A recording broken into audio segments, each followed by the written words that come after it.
My Sweetie Move vous emmène à la rencontre des Global City Makers. Bernard Michel, bonjour. Bonjour. Alors Bernard, vous êtes président du conseil d'administration Viparis. Aujourd'hui, on est au premier forum Global City Makers. Alors, vous êtes un Global City Maker ? Oui, en tant qu'acteur dans le Grand Paris, en tant qu'acteur de l'attractivité du Grand Paris, par le biais de ma société qui s'appelle Viparis et qui exploite des espaces de salons et de congrès à Paris et dans la région parisienne. Et c'est un élément très important de l'attractivité parce que si Paris et la région parisienne reçoivent beaucoup de touristes, c'est du tourisme d'affaires, c'est du tourisme proprement dit, et le tourisme d'affaires représente, pour ce qui concerne Viparis par exemple, plus de 10 millions de visiteurs tous les ans. Oui, donc c'est énorme. On n'a pas donc toujours c'est déjà conscience considérable de ces volumes. C'est considérable par rapport au tourisme proprement dit, qui lui-même fait de Paris la première ville visitée dans le monde.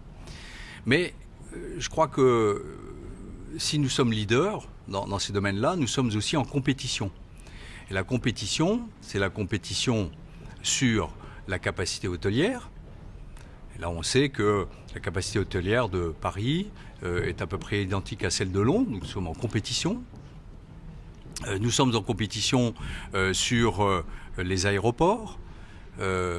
Si avec 3 aéroports dans la région Île-de-France, nous sommes des leaders en Europe continentale, avec 105 millions de voyageurs qui y passent, nous ne sommes pas les numéros 1.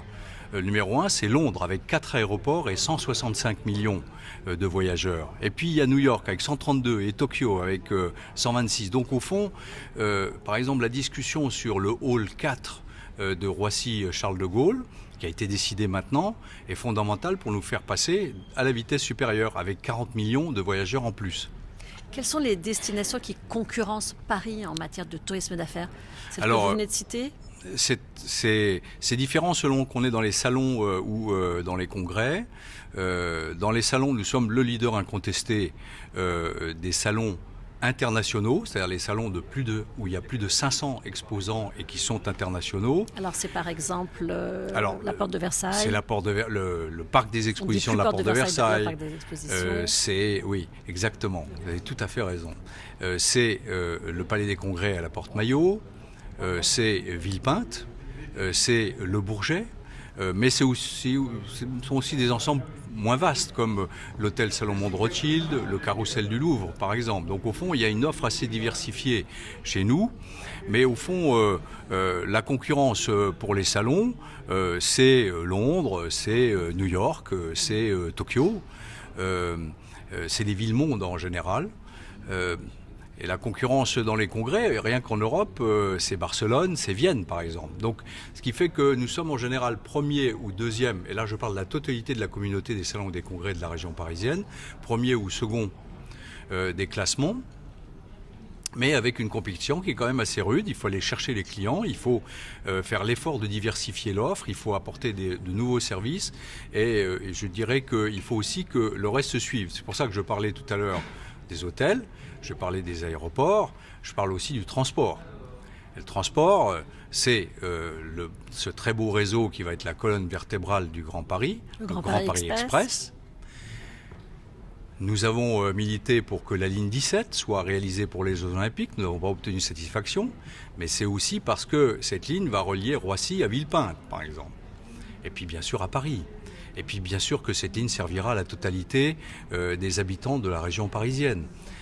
C'est pour cela aussi que j'ai récemment écrit avec d'autres une lettre ouverte sur la question du Charles de Gaulle Express, qui doit relier Paris à Roissy en 20 minutes.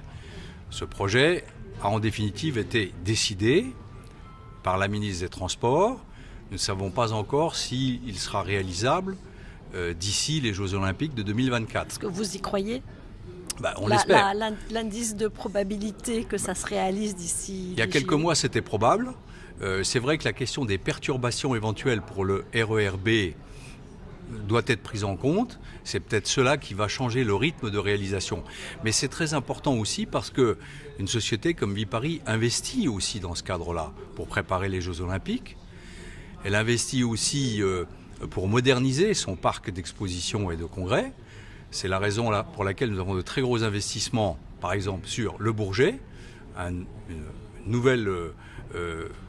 nouveau bâtiment qui va servir, lui, pour la presse qui sera présente pour les Jeux Olympiques, mais qui sera bien sûr réutilisable après. C'est la même chose, le parc des expositions de la Porte de Versailles, lui-même, est en pleine rénovation. Quand est-ce qu'on verra les premiers... Pour les Jeux Olympiques, tout sera terminé. Et le premier exemple, c'est le premier grand bâtiment qui a été déjà refait, c'est le Paris Convention Center. Et ça, c'est un bâtiment totalement modulable, qui bénéficie de l'air conditionné, qui est climatisé, le Wi-Fi fonctionne bien, il est aux normes actuelles, c'est-à-dire qu'il est flexible. Vous pouvez le découper en ensemble qui peuvent réunir 50 personnes, comme 2500, comme 5000, voire 15 000. Et tout ça dans un même lieu qui est magnifique, qui a été totalement rénové et mis aux normes. Mais c'est tout le parc des expositions de la Porte de Versailles qui sera rénové pour les Jeux Olympiques, notamment pour accueillir des épreuves, mais aussi parce qu'il fallait faire des investissements pour continuer à attirer les salons et les congrès sur ce site. Et être au niveau des compétiteurs. Et bien sûr être au niveau de cette compétition internationale. Les spécialistes qui, par exemple, interviennent à Singapour ou à Shanghai, aujourd'hui investissent beaucoup plus que ce que nous faisons tous ensemble sur la région parisienne, et y compris dans les transports. Donc il faut rester dans la compétition et c'est pour ça qu'il faut continuer à investir. Et le Palais des Congrès de la Porte-Maillot, vous avez vu ce gigantesque chantier qui existe là-bas. Ce chantier existe parce qu'on y construit l'un des hubs majeurs de transport du Grand Paris Express sous terre. Et qui sera relié en 10 minutes à la gare du Nord. Qui vaut pas mal de perturbations aujourd'hui. Oui, mais qui vaut des perturbations, mais quand ce sera réalisé, là on est dans des zones qui sont dans le calendrier des Jeux Olympiques, on pourra aller de la Porte-Maillot, la gare du Nord ou la gare de l'Est en 10 minutes, et puis ensuite à Roissy en 20 minutes encore. Donc ça change quand même la façon de voir le tourisme d'affaires et le tourisme en général pour la région parisienne. Mais nous en profitons également, là, pour remodeler le Palais des Congrès, puisqu'il y a un projet qu'il faut faire adopter maintenant, d'extension de ce Palais des Congrès avec des bureaux, du coworking, un hôtel supplémentaire, un agrandissement du centre commercial, de manière à faire que cet ensemble de la Porte-Maillot, avec d'autres projets qui sont en train de se construire autour, redonne une figure plus humaine, plus agréable, et en même temps puisse accueillir cette grande concentration de voyageurs pour le tourisme d'affaires. Au fond, nous sommes tous en train d'investir. Je disais tout à l'heure, il faudrait quand même travailler beaucoup plus ensemble pour mettre de la cohésion dans les décisions qui sont prises, mais il faut quand même bien dire que les Jeux Olympiques nous auront permis justement de relancer tout ça, de relancer le Grand Paris, de nous conduire à avoir peut-être plus rapidement les autorisations nécessaires pour investir. Et ça, c'est un enjeu énorme pour le tourisme d'affaires, pour les organisateurs de salons et de congrès, pour ceux qui, comme Viparis, exploitent des espaces de salons et de congrès, mais aussi pour tous les acteurs immobiliers. Ça veut dire à terme du bureau, du logement, des centres commerciaux, sur les principales concentrations qui vont se créer maintenant sur les hubs de transport du Grand Paris Express. Merci d'avoir été avec nous, Bernard Michel. Je rappelle que vous êtes président du conseil d'administration de Viparis. Merci. Merci beaucoup.